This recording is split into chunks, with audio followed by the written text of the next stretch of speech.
She thought her life ended with the diagnosis, but the billionaire loved her through it.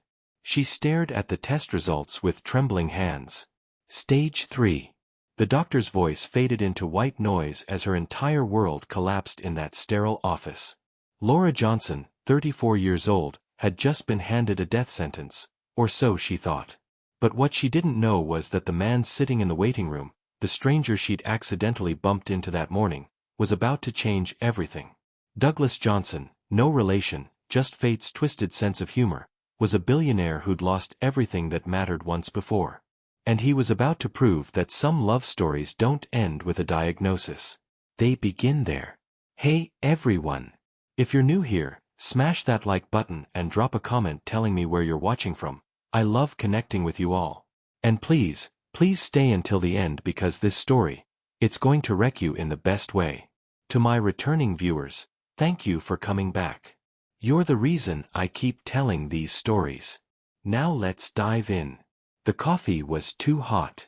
That's what Laura would remember later, when she tried to piece together how her life had unraveled and rebuilt itself in the span of 6 months. The coffee was too hot, and she was running late, and the lab results were burning a hole in her purse like a ticking bomb she couldn't defuse. She wasn't paying attention. That's the only excuse she had when she collided with him outside the medical building on that muggy Charleston morning. The impact sent her phone skittering across the sidewalk and her purse flying open, scattering its contents like confetti at a funeral.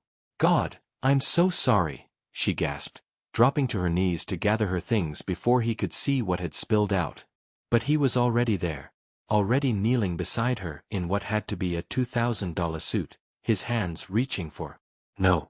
I've got it, she said sharply, snatching the envelope from his fingers before he could read the return address. Medical Oncology Associates. The words might as well have been written in neon. He pulled back, his gray eyes meeting hers with something that looked like recognition, though that was impossible. They'd never met. She would have remembered a man who looked like him. Tall, dark hair silvering at the temples, a face that belonged in business magazines, not on the streets of downtown Charleston at 8 in the morning. You're bleeding, he said, and she followed his gaze to her palm where she'd scraped it against the concrete.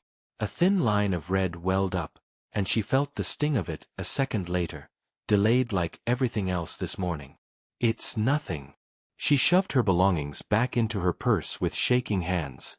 The envelope crinkled, a sound like breaking bones. Let me. I said it's nothing. She stood too quickly, and the world tilted. When had she last eaten? Yesterday. The day before? Food had started tasting like cardboard somewhere around the third doctor's appointment. He stood too, slower, and she realized he was at least 6 inches taller than her 5'6" frame. At least let me buy you another coffee. I think I made you spill yours. You didn't, but she looked down and saw the brown stain spreading across her favorite blue dress, the one she'd worn because she'd needed to feel like herself today. The one she'd worn to hear news that would change everything. Quick question for you all. Have you ever had a moment where your whole life changed in an instant? Drop a yes in the comments if you can relate to Laura right now. Please, he said, and something in his voice made her look up. It wasn't pity. It was something else. Something that felt like understanding, which was ridiculous because this man in his perfect suit couldn't possibly understand what it felt like to have your body betray you at 34. She should have said no. She should have walked away, gone to her car, driven back to her tiny apartment in West Ashley, and figured out how to tell her sister that the lump they'd found 3 weeks ago was exactly as bad as they'd feared. Instead, she heard herself say, "1 coffee. That's it." His smile was slow, like sunrise. Deal. The cafe was one of those places that tried too hard: exposed brick, hanging plants, a chalkboard menu with drinks named things like the existential espresso and cosmic cappuccino. Laura ordered plain black coffee and immediately regretted agreeing to this when she saw him pay with a black card that probably had a credit limit higher than her annual salary. They sat by the window overlooking Broad Street, early morning light cutting through the old live oaks and casting shadows on the cobblestones. It would have been romantic if her life wasn't actively falling apart. "I'm Douglas," he said, extending his hand across the small table. Douglas Johnson. She almost laughed. Almost. Laura Johnson. No relation, I assume. His eyebrows rose. What are the odds? In Charleston? Pretty good, actually. Johnson's a common name. She wrapped her hands around the coffee cup, grateful for something to hold on to. Something warm and solid and real. Still. Feels like fate. He said it lightly, like he was joking, but his eyes were serious. I don't believe in fate. The words came out harder than she'd intended, and she saw him register it, saw him file it away like it meant something. What do you believe in? She should have deflected. Should have made small talk about the weather, or asked what he did for a living, though she could guess from the watch on his wrist, the cut of his clothes, the way he carried himself like someone who'd never worried about money in his life. Instead, she said, I believe in statistics. Probability.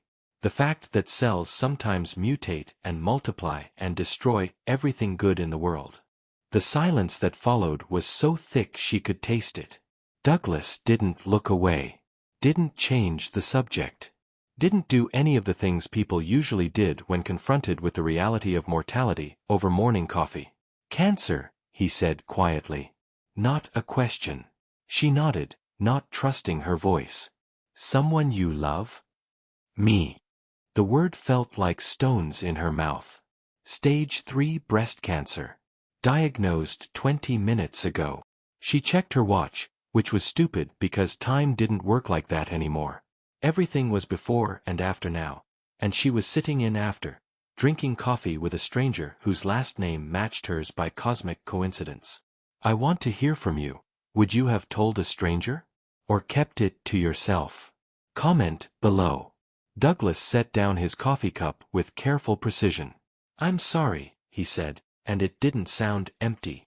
It sounded like he meant it, like he knew what those words cost. Everyone's sorry. She hated how bitter she sounded, but couldn't seem to stop. The doctor was sorry. The nurse was sorry. The receptionist who handed me the bill was definitely sorry. Sorry doesn't change anything. No, he agreed. It doesn't.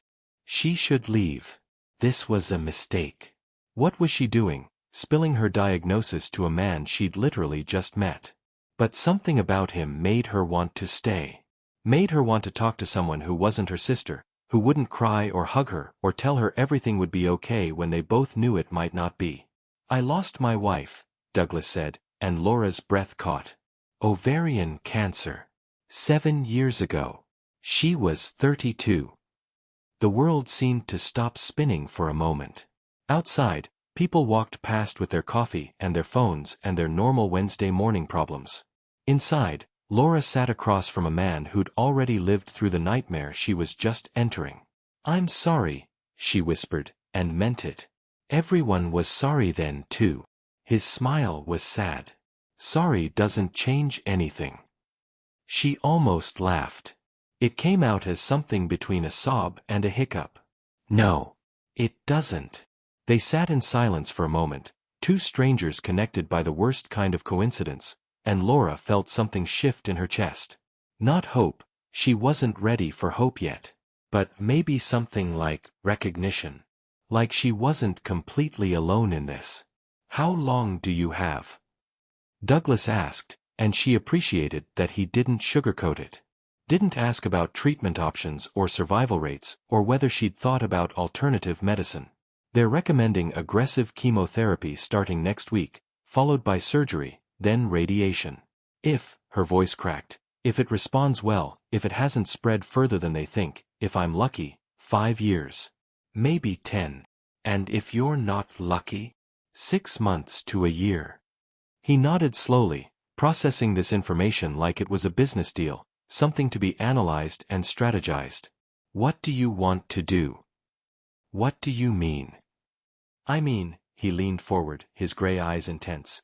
If you had 6 months, if you had a year, if you had 5 years, what would you want to do with that time? No one had asked her that. Not the doctors with their treatment plans, not her sister with her tearful phone calls, Not the well-meaning friends who'd already started suggesting clinical trials and miracle cures they'd read about online. "I don't know," she admitted. "I had plans. I was going to open my own art gallery. I was going to travel to Morocco. I was going to learn to make authentic paella. Stupid things." "Not stupid," Douglas said firmly. "Dreams are never stupid. They are when you don't have time to accomplish them." "Then we'll have to work fast." Laura blinked. You need help. I have resources. It seems like a natural partnership." "You don't even know me." "I know you're 34 years old, you drink your coffee black, you were wearing your favorite dress today because you needed the armor, and you have dreams you haven't given up on yet, even though you just got the worst news of your life."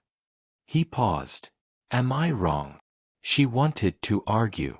Wanted to tell him he was crazy, that people didn't do this, that billionaires, because that's what he had to be, didn't offer to help random women they'd bumped into on the street. But she couldn't. Because he was right about all of it. Drop a comment if you think Laura should accept his help or walk away. "I'm curious what you'd do." "Why?"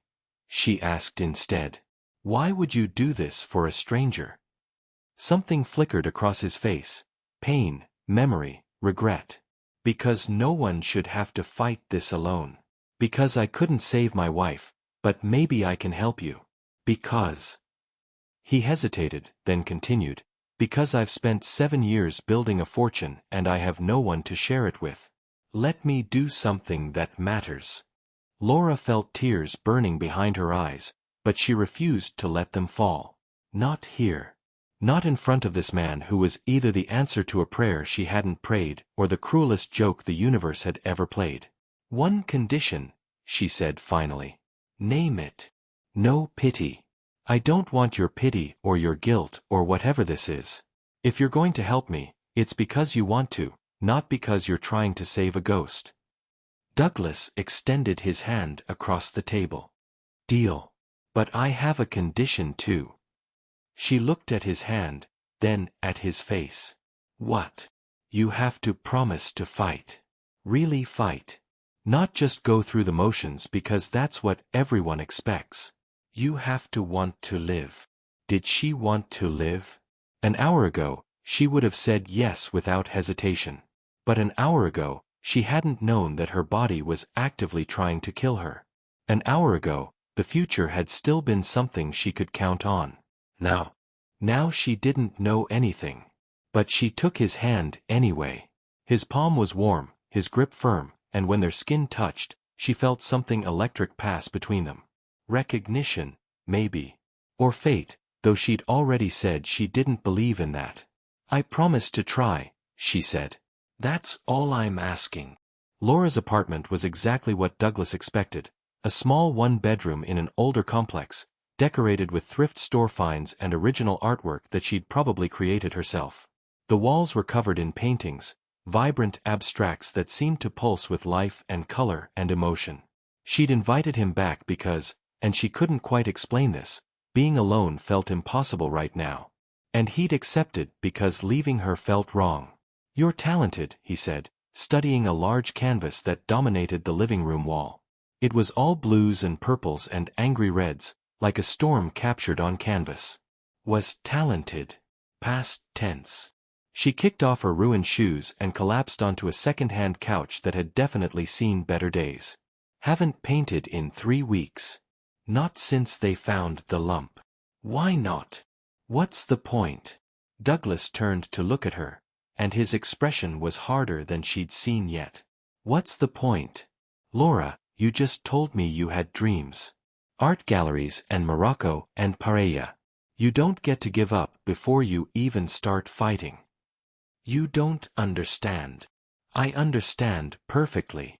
He sat down across from her in a chair that creaked under his weight. "I understand that you're scared and angry and you feel like your body betrayed you. I understand that everything feels hopeless right now. But I also understand that you're still here. You're still breathing. And as long as you're breathing, you're not done." Easy for you to say. You're not the one who's dying. We're all dying, Laura. That's not unique to you. You just have a timeline now. He leaned forward. So what are you going to do with it? She wanted to throw something at him. Wanted to scream that he didn't get it. That his wife had died and left him with all his money and his health and his whole life ahead of him. But she couldn't. Because he was right. I don't know how to do this, she whispered. Then let me help you figure it out. Question for everyone. What would be the first thing you'd do if you got this diagnosis? Tell me in the comments. They talked for hours. About treatment options and side effects and the terrifying reality of chemotherapy. About her sister in Atlanta who would drop everything to come help. About his company. He owned a tech firm that did something with sustainable energy, though the details went over her head, and how he'd buried himself in work after his wife died. I forgot how to live, Douglas admitted as afternoon shadows stretched across the floor. I knew how to work. How to make money. How to build things. But living. Actually enjoying life? I had to relearn all of that. And did you relearn it? He smiled, but it didn't reach his eyes. I'm still learning. Some days are better than others. Laura pulled her knees up to her chest, suddenly feeling small and young and overwhelmingly tired. I'm scared. I know. What if I'm not strong enough? You are. How do you know? Because you're still here. Because you didn't go home and pull the covers over your head. Because you're talking to me instead of giving up. He stood and moved to sit beside her on the couch, close but not touching. Strength isn't about not being afraid. It's about being terrified and doing it anyway. She leaned her head on his shoulder without thinking, and he didn't pull away.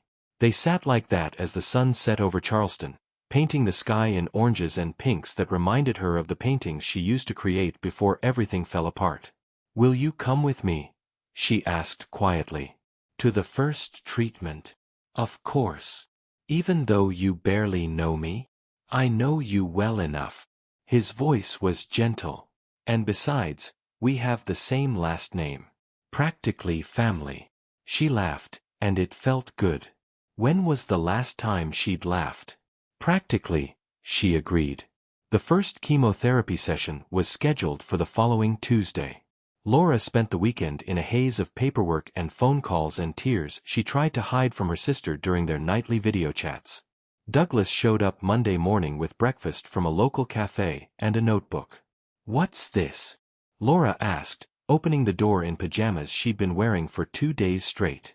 Planning session. You said you had dreams.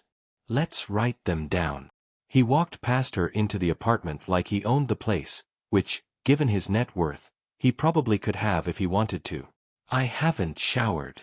Neither has half of America on a Monday morning. Sit. Eat. Dream. She wanted to argue, but the smell of fresh croissants was too tempting. When had she last eaten? She couldn't remember. They sat at her small kitchen table, really just a folding card table with 2 chairs, and he opened the notebook to a blank page. Start with Morocco, he said. Douglas. Start with Morocco. So she did. She told him about the blue city of Chefchaouen that she'd seen in photographs, about the spice markets and the desert sunsets and the feeling of standing somewhere completely foreign and utterly magical. She told him about the cooking class she'd wanted to take in Seville, about learning to paint with henna in Marrakesh, about riding camels and sleeping under stars. He wrote it all down in neat handwriting that somehow surprised her. She'd expected a billionaire to have terrible handwriting, messy and rushed. But his was careful, deliberate, like he was taking notes on something important. What else? He prompted when she fell silent. The art gallery. I want to open a space for local artists who can't afford the gallery fees downtown. Somewhere accessible. Somewhere real. He wrote that down too. And paella. You mentioned paella. That's stupid. Stop saying that. What about paella? My grandmother was from Valencia. She died when I was 12, but she used to cook this amazing paella with seafood and saffron and this crispy rice at the bottom called socarat. I never learned how to make it. I kept meaning to, but... She shrugged. Life got in the way. Then we'll learn together. Laura looked up from her croissant. You don't have to do this. Any of this. I'm not your responsibility. I know I don't have to. Douglas set down his pen and met her eyes. I want to. That's different. Why? Does it matter? Yes. He was quiet for a long moment, and she could see him choosing his words carefully. When Catherine died, that was my wife. I was so focused on saving her that I forgot to help her live. Every day was about treatments and side effects and clinical trials. We stopped going to museums. Stopped cooking together. Stopped laughing. And by the time she died, I realized we'd lost months, maybe years, to fear.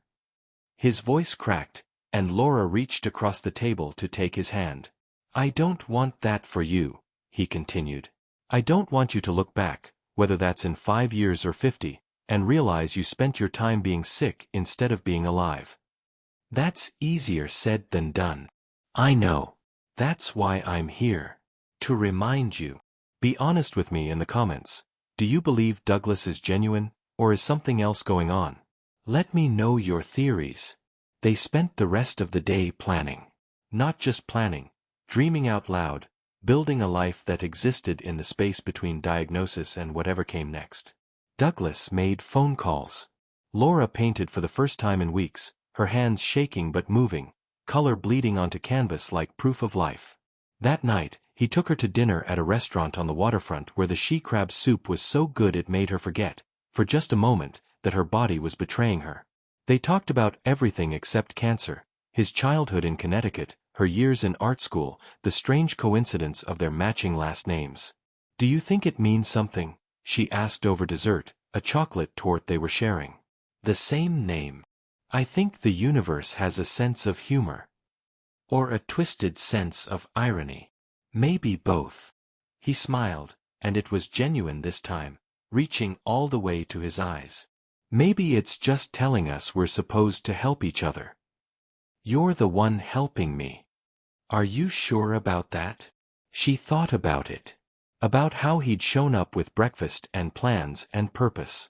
About how he'd made her paint and dream and remember what it felt like to want something beyond just surviving. Maybe not, she admitted. The next morning, Douglas picked her up at 7. The chemotherapy center was in West Ashley, a modern facility that tried too hard to look cheerful with its pastel walls and inspirational posters about strength and courage. Laura hated it on sight. Ready? Douglas asked, his hand on her lower back as they walked through the automatic doors. No. Good. Only idiots are ready for this. The treatment room was large and open, with a dozen recliners arranged in rows. Most were already occupied, men and women of all ages, hooked up to 4 bags that dripped poison into their veins with the promise of maybe, possibly, hopefully saving their lives. A nurse named Bethany showed them to a chair by the window. She was young and energetic in a way that felt obscene given the circumstances. First time? She asked Laura with a smile that was probably meant to be reassuring. That obvious. You get a sixth sense after a while. Bethany prepped the foresight on Laura's arm with practiced efficiency. You have someone here with you, though. That's good. That's really good. Laura looked at Douglas, who'd pulled up a chair next to her recliner, and was already opening his laptop like this was just another Tuesday. What are you doing? She asked. Working. You'll be here for a while. Might as well be productive. You don't have to stay. He looked up from his screen, and his expression was patient. We've been over this. Stop trying to push me away. I'm not. You are. And I get it. You're used to doing everything alone. But that ends now. He reached over and took her free hand. I'm staying. Deal with it. The first drip of chemotherapy hit her bloodstream at 8:47 a.m.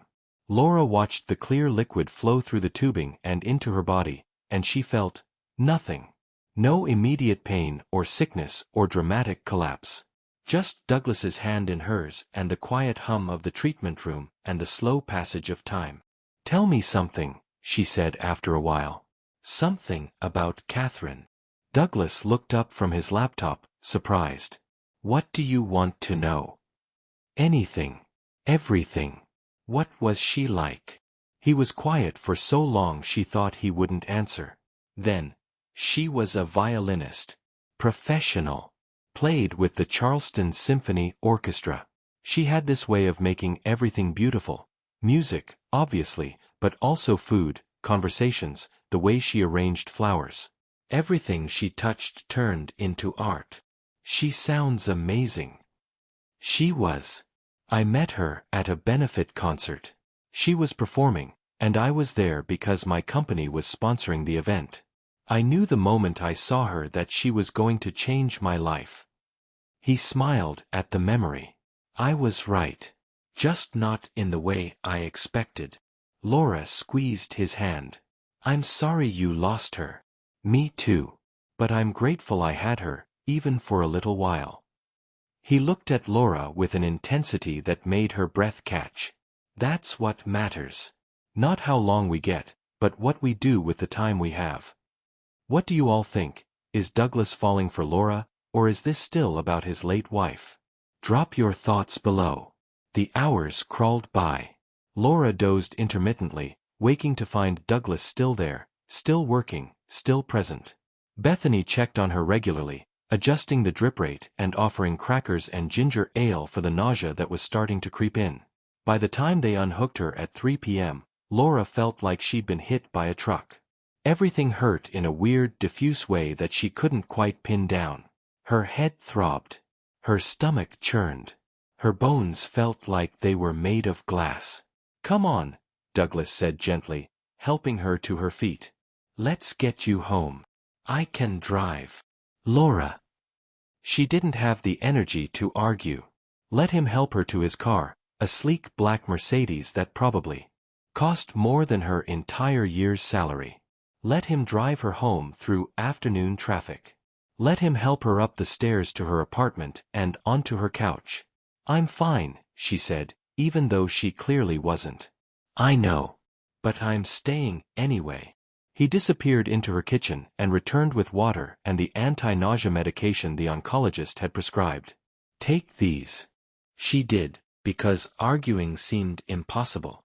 I'm going to make you soup, he announced. You don't have to. Stop saying that. He made soup. From scratch. Laura dozed on the couch and woke to the smell of chicken and vegetables and something that smelled like hope, if hope had a smell. When had anyone last cooked for her? Eat, Douglas commanded, handing her a bowl. Bossy. You have no idea. She ate because he was watching, because the soup was actually good, because her body needed fuel, even if it felt like betrayal to care about something as mundane as food when she was actively being poisoned. How do you feel? He asked after she'd managed half the bowl. Like death warmed over. Accurate description for chemotherapy. She laughed, then immediately regretted it when her stomach lurched. Don't make me laugh. It hurts. Sorry. But he didn't look sorry. He looked pleased that he'd made her laugh at all. That night, Douglas slept in her chair, refused to leave even when she insisted she'd be fine alone. And when she woke at 2 a.m. to vomit violently into the toilet, he was there to hold her hair back and bring her water and tell her it would pass. This is humiliating, she gasped between heaves. This is human, he corrected. And you're handling it better than I would. Liar. Okay, yes. But I'm trying to be supportive. She laughed again, which turned into dry heaving, which turned into tears. And through it all, Douglas stayed. Steady. Present. Real. The weeks blurred together. Treatment every Tuesday. Douglas showing up without fail, laptop in hand, presence unwavering.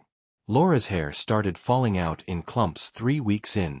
She found it on her pillow, in the shower drain, coming loose in her hands when she tried to brush it. She called Douglas at 2 a.m., sobbing. He showed up 20 minutes later with electric clippers and steady hands.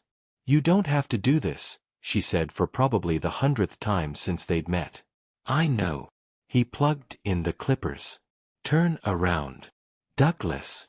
Laura. Turn around. So she did.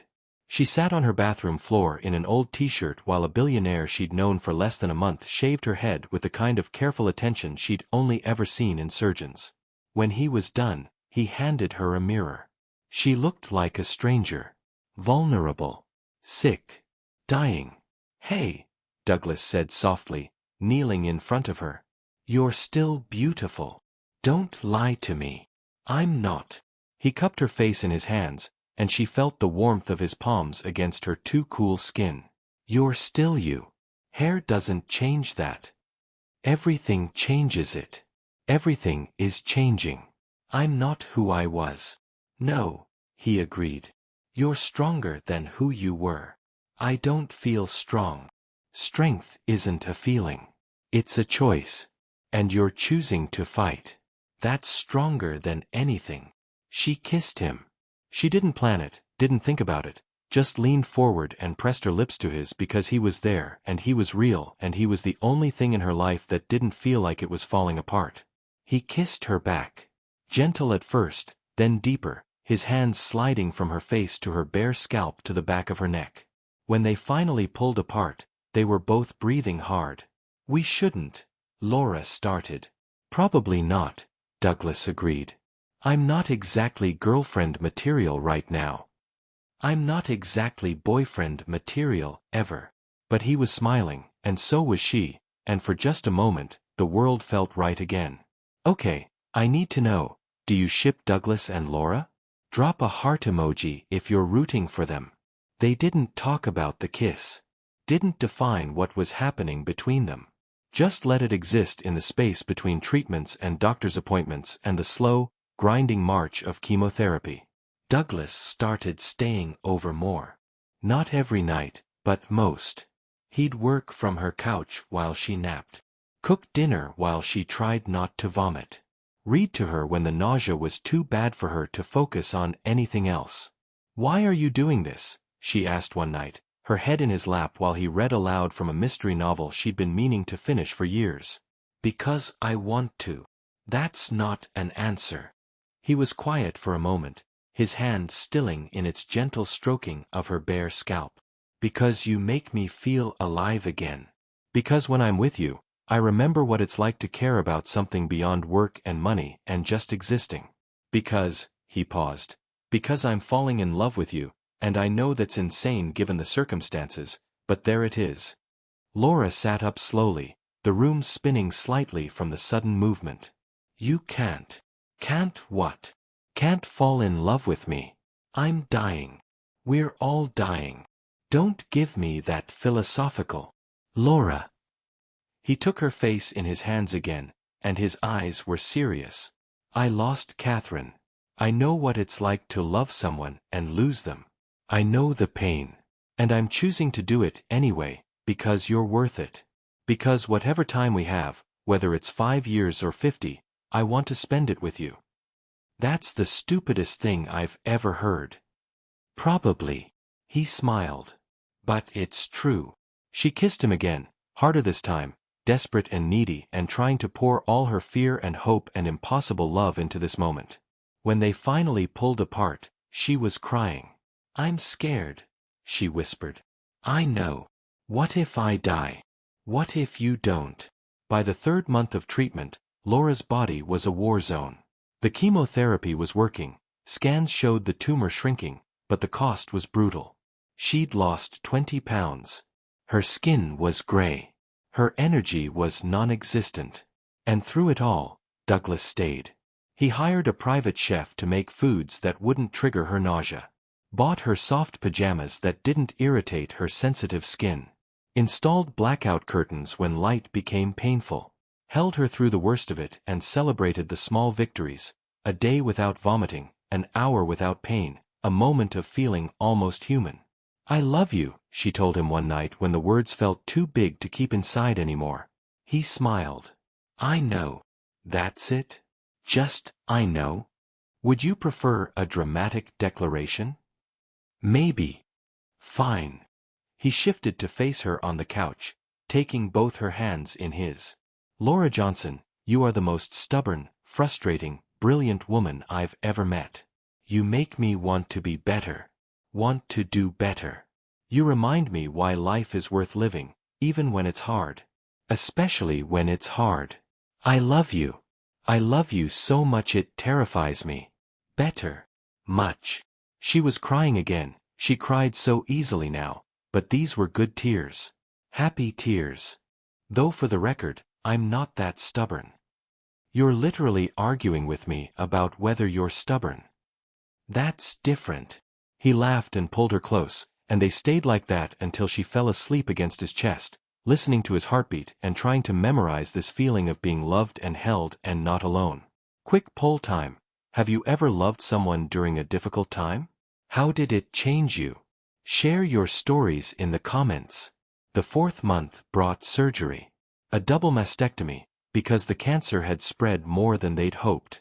Laura woke up in the hospital feeling hollowed out, like someone had scooped out her insides and left only pain. Douglas was there. Of course he was. Sitting in the chair next to her bed, looking exhausted and worried and perfect. "Hey," he said softly when he saw her eyes open. "Did they get it all?"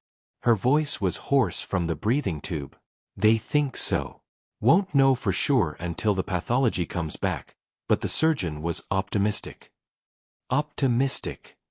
She laughed bitterly. What a word. "Laura. I'm a freak now.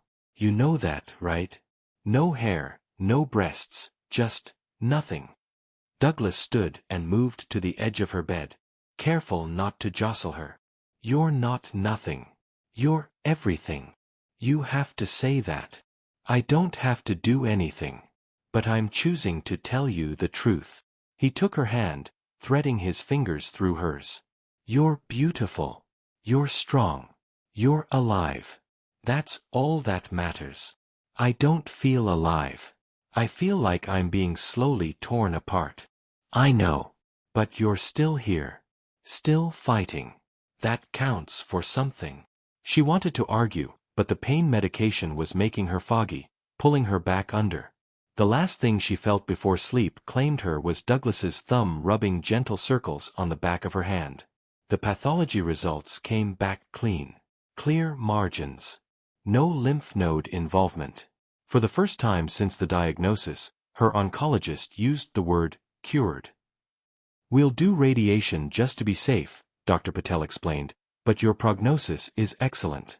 You responded incredibly well to treatment." Laura sat in the consultation room and felt nothing. Shouldn't she feel something? Joy. Relief. Hope. "Laura." Douglas prompted gently. "I heard him," she said. I don't know what to do with that information." "You celebrate," Dr. Patel said with a warm smile. "You've been through hell. You get to celebrate." But celebration felt impossible when her body was still broken, when she still looked in the mirror and saw a stranger, when she still woke up some mornings convinced she was dying. Douglas took her to dinner that night at the same waterfront restaurant where they'd eaten months ago, back when she was still whole. Back when the future was still something she could believe in. "You're quiet," he observed over appetizers she wasn't eating. "Just thinking. About how I should be happy. Relieved. Something other than numb." Douglas set down his fork. "You've been in survival mode for months. It's going to take time to remember how to feel anything else." "What if I never do? Then we'll figure it out together." "You keep saying that. Together. Like it's that simple. Isn't it?" Laura looked at him, this man who'd appeared in her life at exactly the right moment, who'd stayed through the worst of it, who'd loved her when she couldn't love herself. "Nothing is simple. Then we'll make it complicated together." She laughed, and it felt good.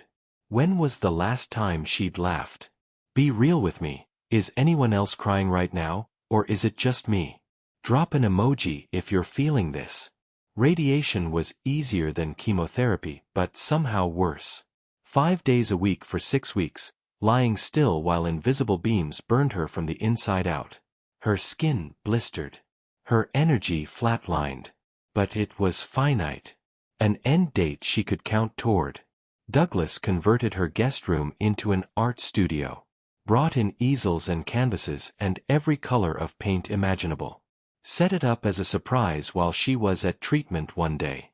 "What is this?" she asked when she came home to find her apartment transformed. "Your future," he said simply. "You said you wanted to paint again. So paint. I can barely lift my arms. Then paint with your feet. Paint with your teeth. I don't care how you do it, just do it." So she did. Started small, watercolors that didn't require much energy. Then acrylics. Then oils that took her hours but felt like coming home. She painted her fear and her pain and her hope. Painted Douglas's hands and her sister's smile and the sunrise over Charleston Harbor. "These are incredible," Douglas said one evening, studying her latest piece, an abstract that somehow captured what love felt like in the middle of disaster. "They're therapy. They're art. Real art. Gallery-worthy art. You're biased. I'm honest." He turned to look at her, and his expression was serious. "I want to invest in your gallery. Make it real. Douglas, before you say no, hear me out. You need something to work toward. Something beyond just surviving. And I have money I want to invest in something that matters. This matters. I can't take your money. It's not taking. It's a business investment. I'll even make you sign a contract if it makes you feel better." She wanted to refuse. Wanted to maintain some kind of independence. But the truth was, she was tired of fighting alone. Tired of pretending she didn't need help. "Okay," she said finally. "Okay. Okay. But I'm paying you back. With interest. Deal." He held out his hand, and she shook it, and something settled in her chest. Purpose. Direction. Hope. The last radiation treatment fell on a Friday in late autumn. Laura walked out of the oncology center into cool November air and felt lighter than she had in months. Done. Finally done. Douglas was waiting by his car, and when he saw her, his whole face lit up. "How do you feel?" he asked. "Like I can breathe again." "Good. Because we're celebrating." "Douglas, I'm exhausted." "I know. That's why we're celebrating at home." Home. When had his place become home? She couldn't pinpoint the exact moment, but somewhere between treatments and surgeries and radiation, she'd stopped thinking of her apartment as home and started thinking of wherever Douglas was as home instead. They drove to his house, a historic mansion in the Battery that probably cost more than most people earned in a lifetime. He'd been slowly moving her things over the past few weeks, integrating her life into his in a way that felt natural and right and terrifying. "Close your eyes," he said when they pulled into the driveway. "Why?" "Just trust me." She closed her eyes, let him guide her through the front door and into what she thought was the living room. Music drifted from somewhere, not recorded music, but live. A violin. "Okay," Douglas said. "Open." She opened her eyes to find his living room transformed. Candles everywhere, casting warm light over furniture that had been moved aside to create space. And in the center of it all, a string quartet playing something beautiful and sad and hopeful all at once. "What is this?" Laura whispered. "Catherine's quartet. Or what's left of it. They wanted to play for you. For us. A celebration of survival and new beginnings."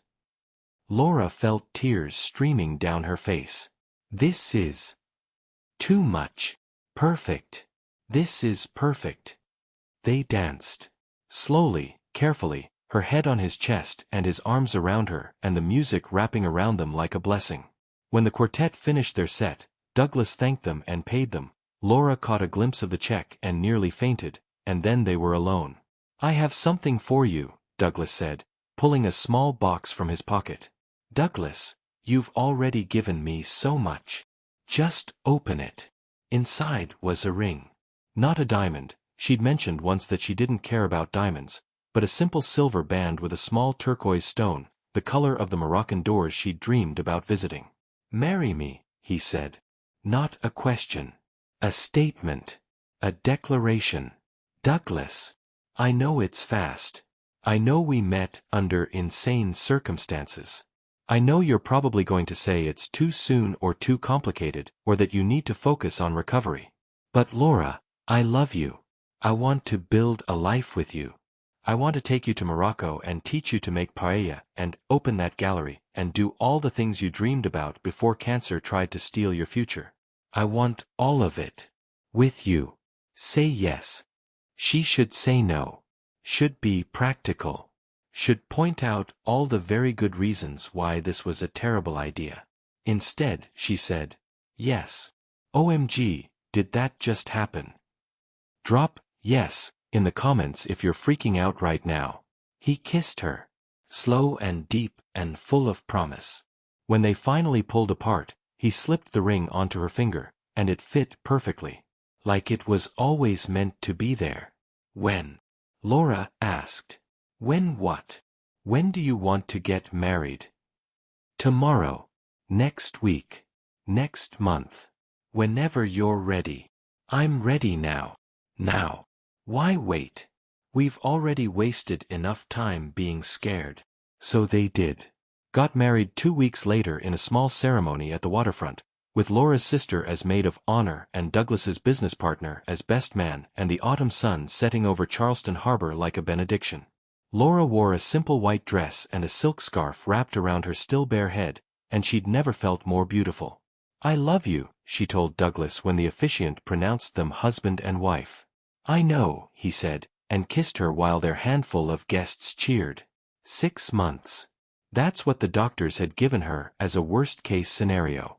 And here she was, 6 months out from her last treatment, alive and thriving and married to a man who'd taught her that survival was only the first step. Living was what came next. They were planning the gallery opening for spring. Already had a dozen local artists lined up, including Laura herself. Her paintings were selling, not for charity but for real money because people wanted them because they were good.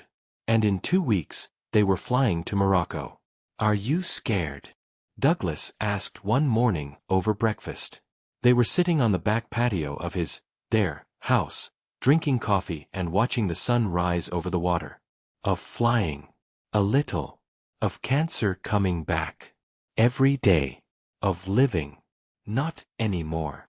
He reached across the table and took her hand. His wedding ring, a match to hers, caught the early light. Good. Because we have paella to learn and art galleries to open and about 1 million more sunrises to watch together. Only 1 million. Maybe more. Depends on how stubborn you are about living. Pretty stubborn, I hear. The stubbornest.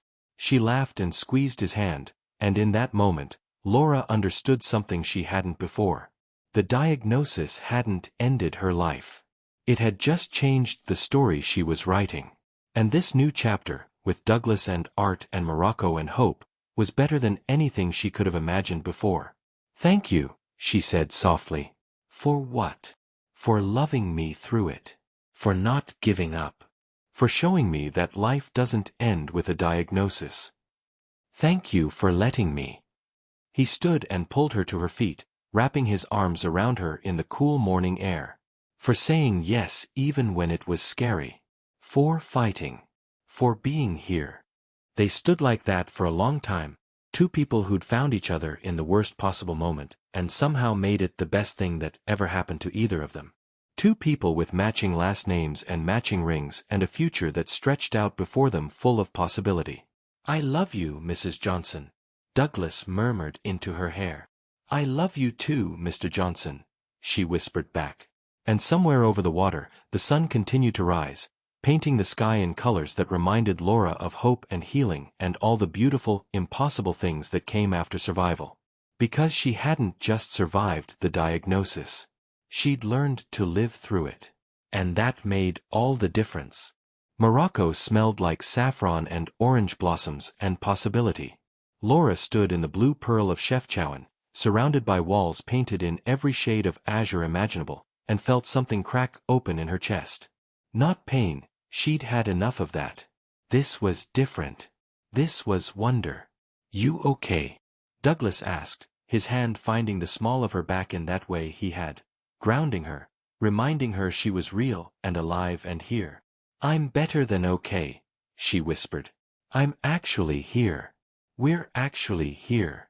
They'd arrived in Morocco 3 days ago, flying into Tangier and driving south through mountains that seemed to touch the sky.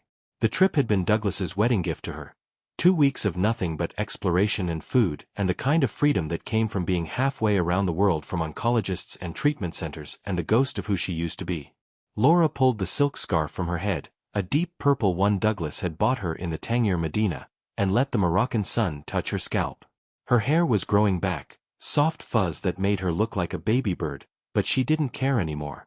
Not here. Not when the entire city was painted the color of dreams. Quick question for all of you. What's a place you've always dreamed of visiting? Drop it in the comments.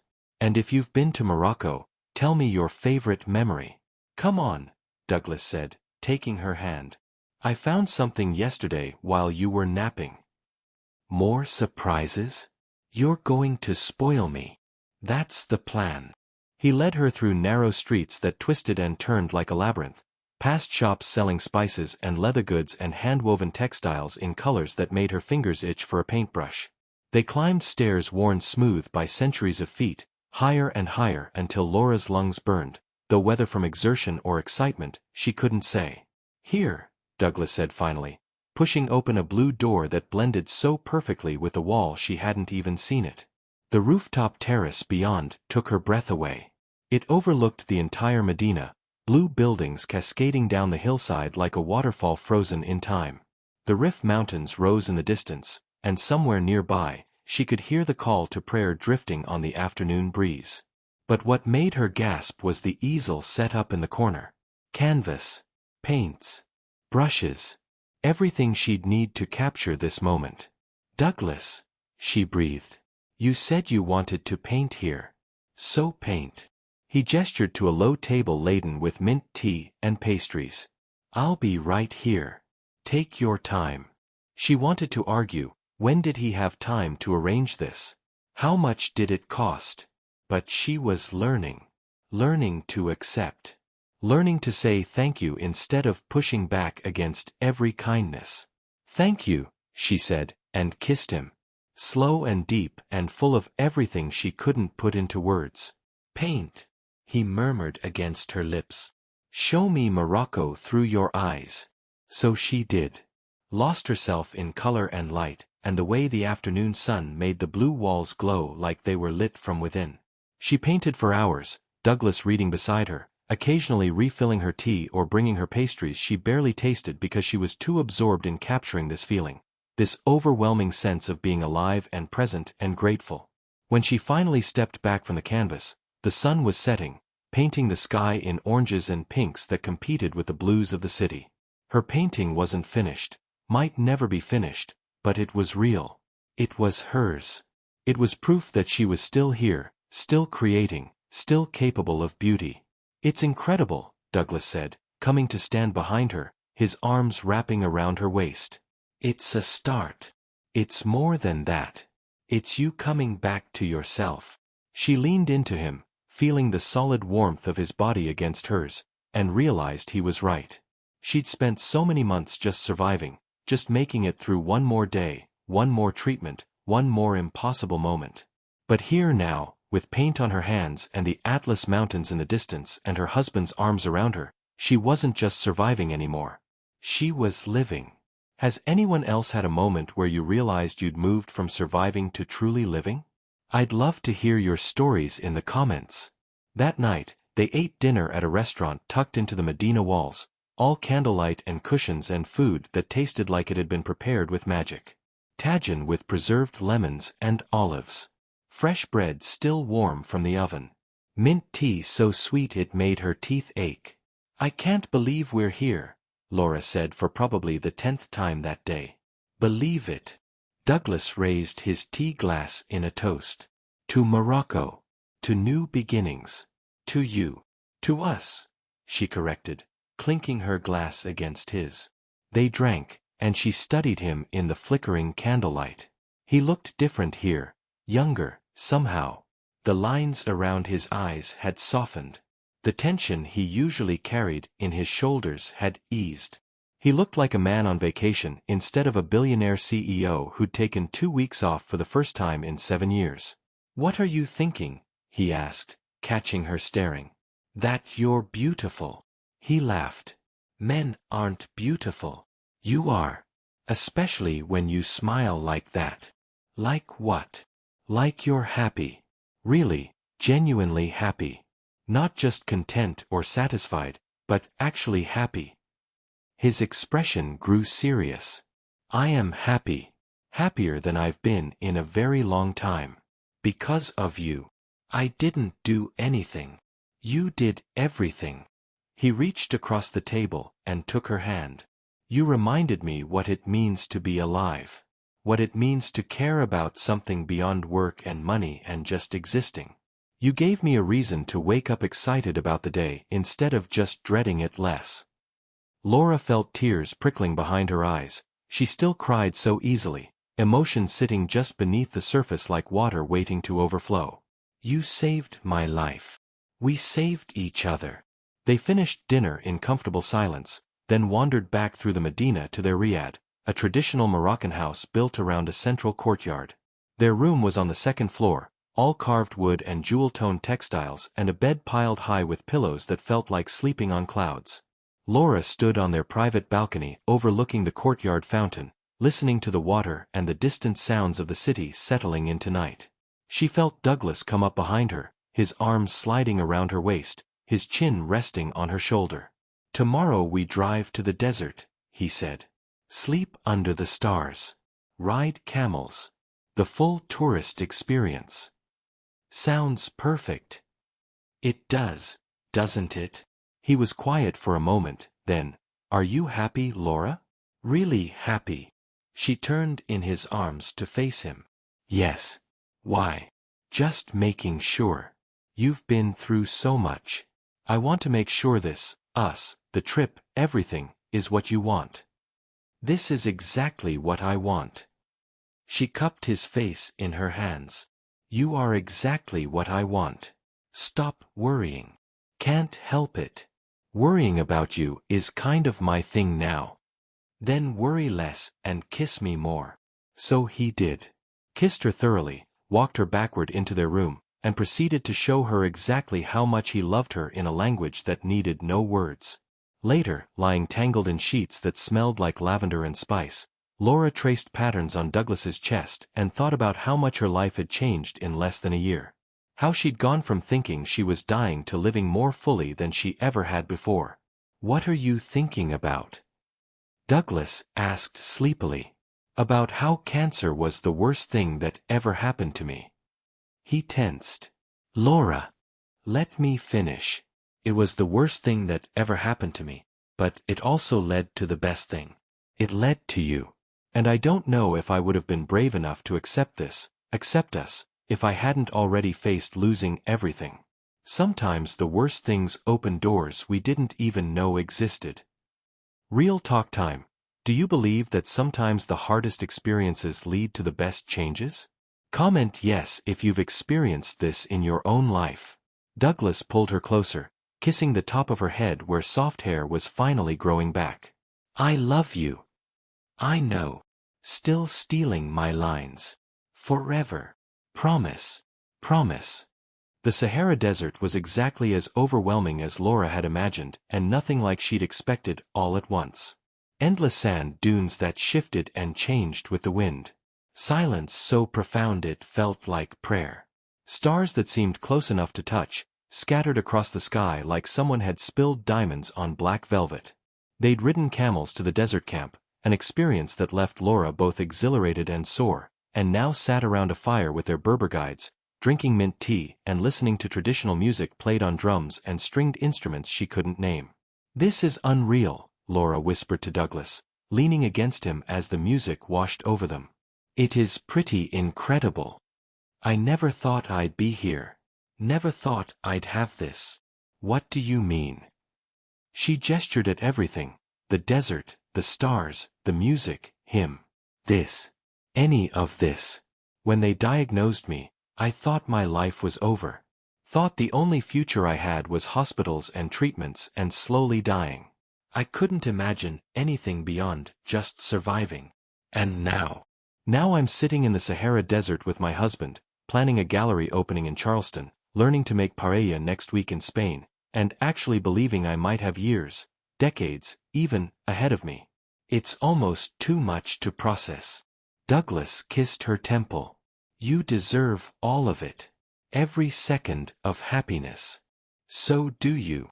Then we're even. The music shifted, became slower, more haunting. One of the guides, a man named Hassan who'd been their camel driver, began to sing in Arabic, his voice rising and falling like the dunes themselves. What's he singing about? Laura asked quietly.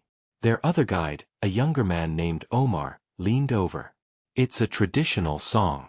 About love that survives the desert. About how true love doesn't wither in the heat or fade in the darkness. It endures.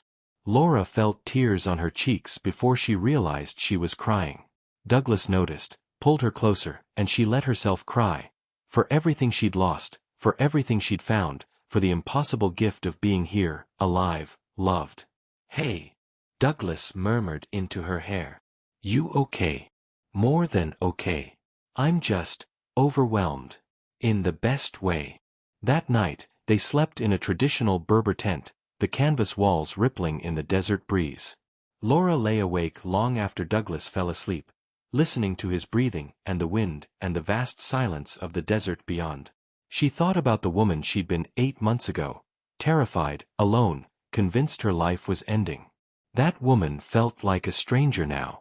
She'd been so focused on what she was losing that she couldn't see what she might gain. Couldn't imagine that the worst diagnosis of her life would lead to the greatest love she'd ever known. That facing death would teach her how to truly live. Her phone buzzed, they had spotty signal even out here, somehow, and she saw a message from her sister. How's Morocco? We need details. Dad's asking about you. Says hi. Laura stared at the message. Dad. Her father. They hadn't spoken in years, not since he'd remarried and started a new family and basically forgot she existed. But apparently, news of her cancer and sudden marriage had reached him somehow. She should feel angry. Should resent that it took a cancer diagnosis for him to suddenly care. But lying in the Sahara Desert with her husband sleeping beside her and stars blazing overhead, she found she didn't have room for anger anymore. Morocco is incredible, she typed back. Tell Dad I'm doing well. Really well. We'll call when I'm back in Charleston. She set the phone down and curled into Douglas's warmth.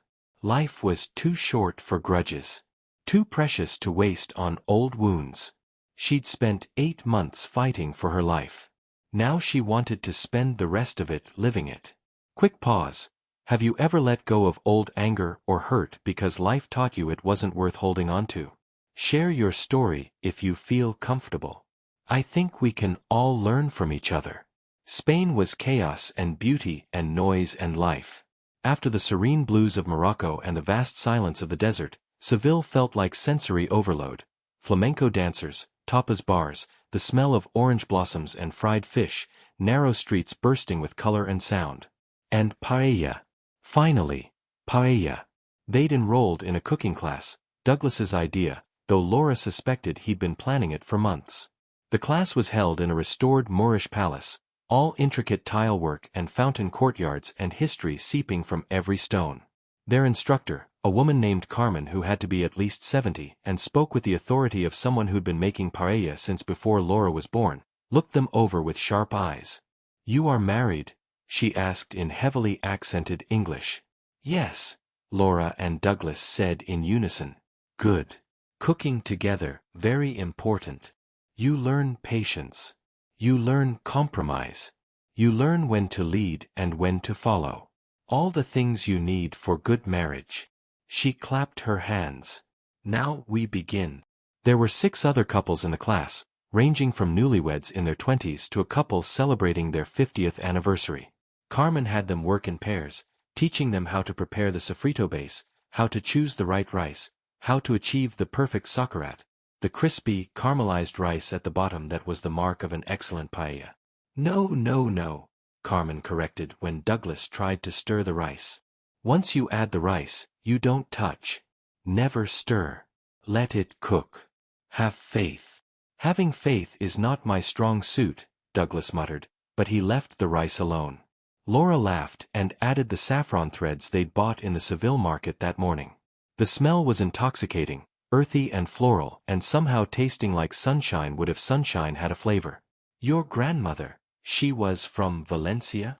Carmen asked Laura, appearing at her elbow. Yes. How did you? You handle the saffron like someone who knows. Like you remember, even if you think you don't. Carmen smiled, and her whole face transformed. Cooking is memory, is love, is connection to the people who came before us. When you make this paella, you make it with your grandmother's hands, yes. Laura felt her throat tighten. Yes. Good. Then she is here with you. Never truly gone. They worked in comfortable silence after that. Laura and Douglas moving around each other with the kind of synchronicity that came from really knowing someone. He prepped the seafood while she monitored the rice. She added the spices while he arranged the shrimp and mussels in an artistic pattern that made Carmen nod approvingly. When the paella was finally done, golden rice topped with perfectly cooked seafood and dots of red pepper and peas, Carmen declared it nearly perfect. Nearly? Douglas asked, mock offended. Perfect is boring. Nearly perfect is honest. Is real. Is good enough. She winked at Laura. Like marriage, yes? They ate their creation on the palace terrace overlooking the Guadalquivir River, the afternoon sun painting everything gold.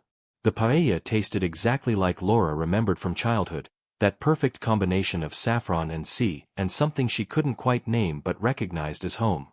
Laura's first post-cancer scan was scheduled for late March, just weeks before the gallery opening.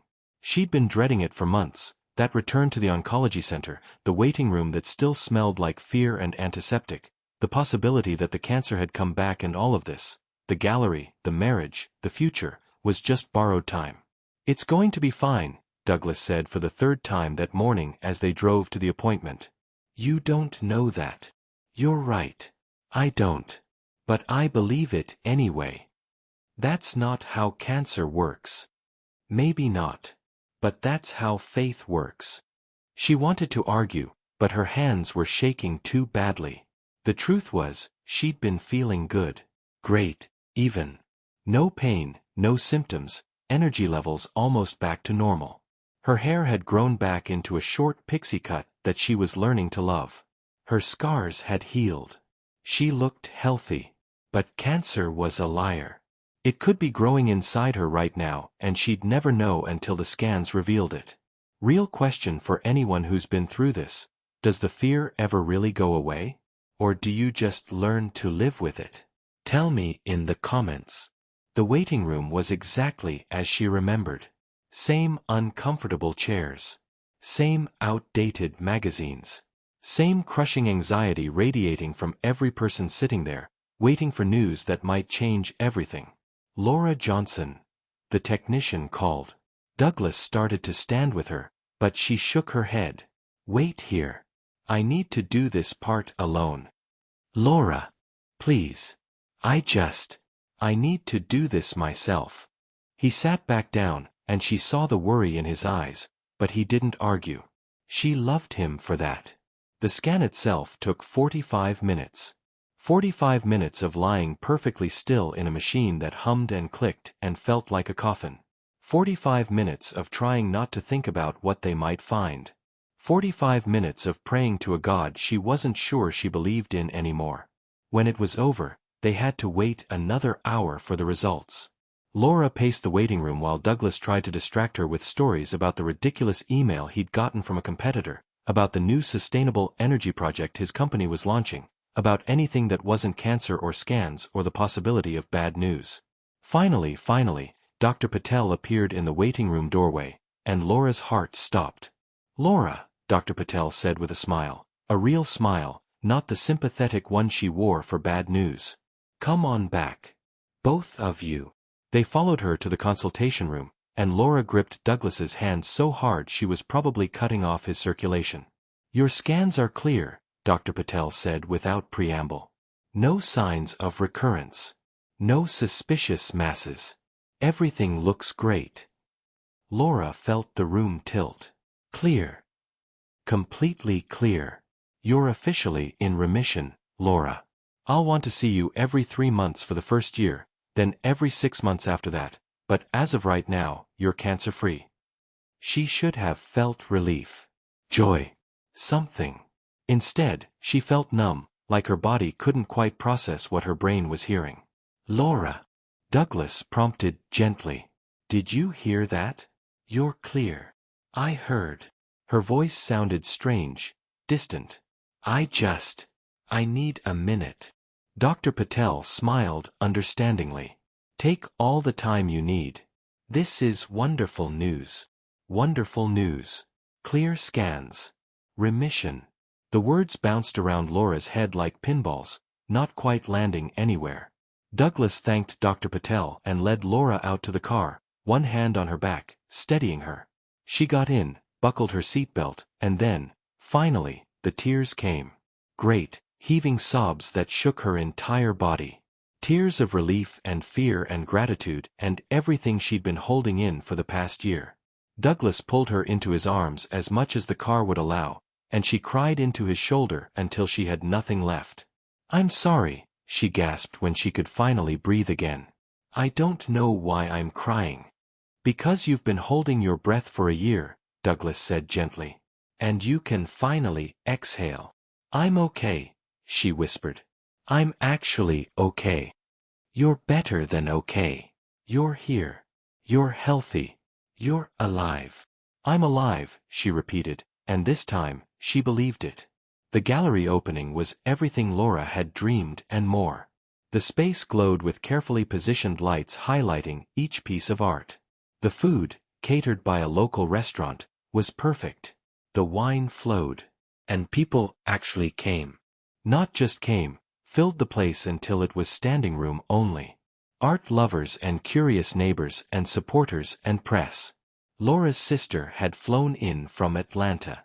Some of Douglas's business associates had come, along with what felt like half of Charleston's art community. Laura stood near the entrance in a green dress that made her feel beautiful, her short hair styled in a way that felt intentional rather than forced, and watched people examine her work. Really examine it. Discussing it. Appreciating it. Several pieces already had red dots indicating they'd sold. "You did it," Douglas murmured in her ear, coming up behind her with fresh champagne. "We did it," she corrected. "No. This is all you. Your vision. Your dream. I just wrote the checks." "You did way more than that." He kissed her temple. "Maybe. But tonight is about you. Let me celebrate you." A woman approached them, older, elegant, with the kind of discerning eye that came from years in the art world. "Are you Laura Johnson? The artist?" "Yes," Laura said, suddenly nervous. "Your after series is extraordinary. Absolutely extraordinary. I own a gallery in Atlanta, and I'd like to discuss representing you. Would you be interested?" Laura's brain short-circuited. Yes. Definitely yes." They exchanged cards, and the woman moved on to examine more pieces. Laura looked at Douglas with wide eyes. "Did that just happen?" "That just happened." He was grinning. "Told you. These were going to sell." The night continued in a blur of introductions and compliments and people wanting to buy her art. Her art. Work she'd created in moments of pain and fear and hope. Work that apparently resonated with people enough that they wanted to bring it into their homes. Around 9 p.m., Laura found a quiet corner and just watched. Watched people connect with art. Watched emerging artists she'd curated get discovered by gallery owners and collectors. Watched Douglas charm a group of potential investors into supporting the gallery's educational programs. Her sister found her, pressed a glass of wine into her hand, and pulled her into a hug. "I'm so proud of you," she whispered. "Laura, This is amazing. You're amazing. I can't believe it's real. Believe it. You earned this. Every bit of it. Laura thought about that. Had she earned it? Or had she just survived long enough to receive it? But maybe that was the same thing. Maybe surviving was earning. Maybe making it through the darkness was what entitled you to stand in the light. Thank you for being here, Laura told her sister. For everything. The phone calls and the visits and not giving up on me when I wanted to give up on myself. That's what family does. Tell Dad I'm glad he came. Laura had spotted her father earlier, awkward and uncomfortable in the corner, but present. It was a start. Tell him yourself. I think he wants to talk to you. Laura found her father examining one of her paintings, a particularly dark piece from early in her treatment, all blacks and reds and anguish. Hi, Dad, she said quietly. He turned, and she saw his eyes were wet. Laura, you made this. I did. During chemo. It's powerful, painful, but beautiful. He paused. Like you, I suppose. She didn't know what to say to that. Her father had never been good with emotions, with words, with being present. But he was here now. That had to count for something. I'm sorry, he said suddenly. For not being there. For the years I checked out. For not knowing how to be your father after your mother left. Dad. Let me finish. When your sister told me about the cancer, I realized I'd wasted so much time. Time I might not get back. And I'm sorry. I'm so sorry. Laura felt tears threatening again. She really needed to get better control of her emotions. You're here now. That matters. Does it? Can we try again? Start over. She thought about it. About grudges and resentment and all the ways holding on to pain only hurt yourself. About how short life really was and how she'd almost lost hers without reconciling with her father. Yes, she said finally. We can try. He pulled her into an awkward hug, and she let him, and it wasn't perfect but it was real and that was enough. I'm curious, have you ever reconciled with someone after years of distance? Was it worth it? Share your story. The gallery stayed open until midnight, long past the planned closing time, because people kept coming and staying and connecting. When the last guest finally left, Laura stood in the empty space surrounded by her art. Some sold, some still available, all meaningful, and felt complete. Successful? Douglas asked, coming up behind her and wrapping his arms around her waist. Beyond successful. Perfect. You know what this means, right? What? You're officially a professional artist. With a gallery and a rep and collectors and everything. She turned in his arms to face him. I guess I am. How does it feel? Like I finally found what I was supposed to be doing all along. Like all the pain and fear and struggle was leading here. She paused.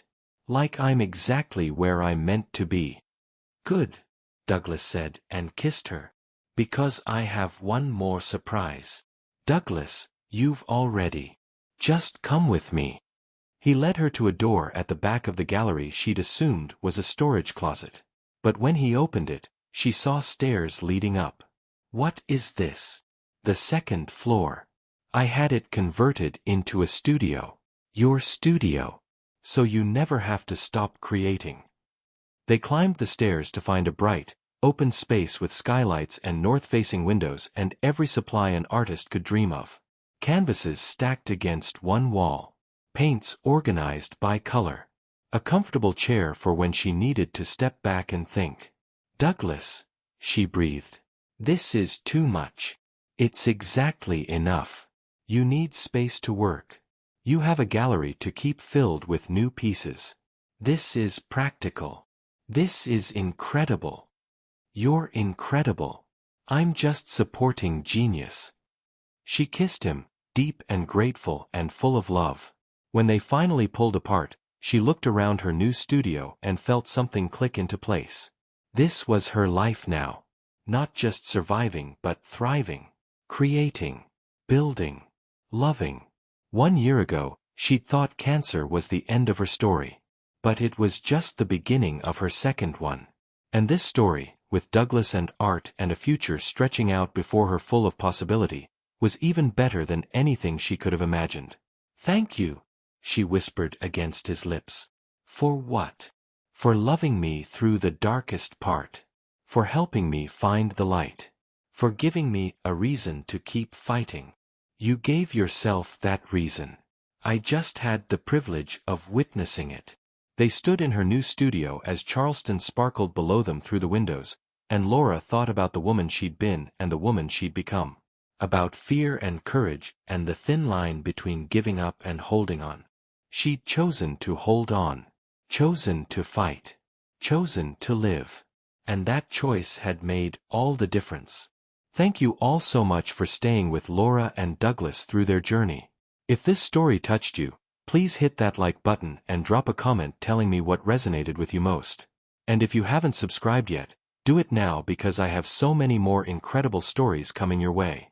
To my returning viewers, you're the absolute best. Thank you for being here week after week. Your support means everything. See you in the next story. Red Heart.